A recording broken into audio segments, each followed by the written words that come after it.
Well, it's funny too because I saw a video on YouTube. I'm drawing a blank on the show, but before when I was putting my notes here for the show, I saw these guys tour the brewery, and I was looking. I said to my roommates, I was like, I would rather tour that than Willy Wonka's chocolate factory. Like whatever this guys did, like what's it been like just growing the brewery? And to that point, what's it like going there? So like we're obviously going to go, and we'll let you know when we come up. Yeah, for sure. Let me know. Oh my god, absolutely! Like Zach, we should do a fantasy draft up there.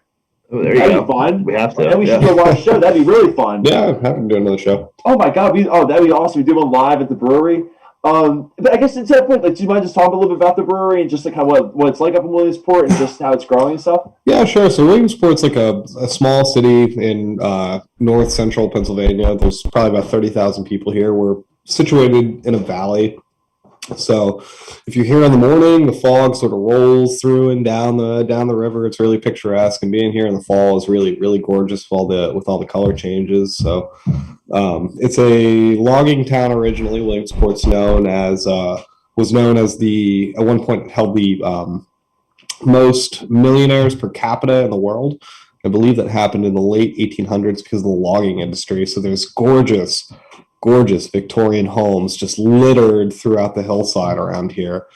And because of that, there's all these really cool brick old warehouse buildings sort of just that eventually became vacant up here. And the town sort of had a recession in the mid 1900s, 1940s, and sort of was trying to find a identity. And eventually in the late 90s, early 2000s, I guess the oil and gas industry sort of fracking picked up here, which revitalized the town. And New Trail is sort of a product of that revitalization. People were interested in newer things, and we sort of adopted one of those old brick buildings that I was talking about. It was originally the Dodge Planing Company. Logs used to float down the river, and they would be planed. They would float off into a dike, and they'd get put into this building and planed down into pieces of wood. And so you come into the brewery, and it's old, rustic, industrial. A lot of the bricks, have imprints and stamps on them, so you can tell that the building itself is old. If you look up in the rafters, the beams are all sort of like wonky, like it's seen some stuff. So we grew that from a small little brewery into a modest-sized brewery, I suppose. Does that answer your question?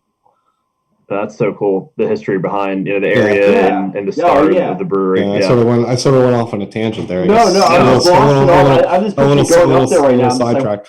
Yeah, it's really pretty up here. I've never lived in a prettier spot in my entire life.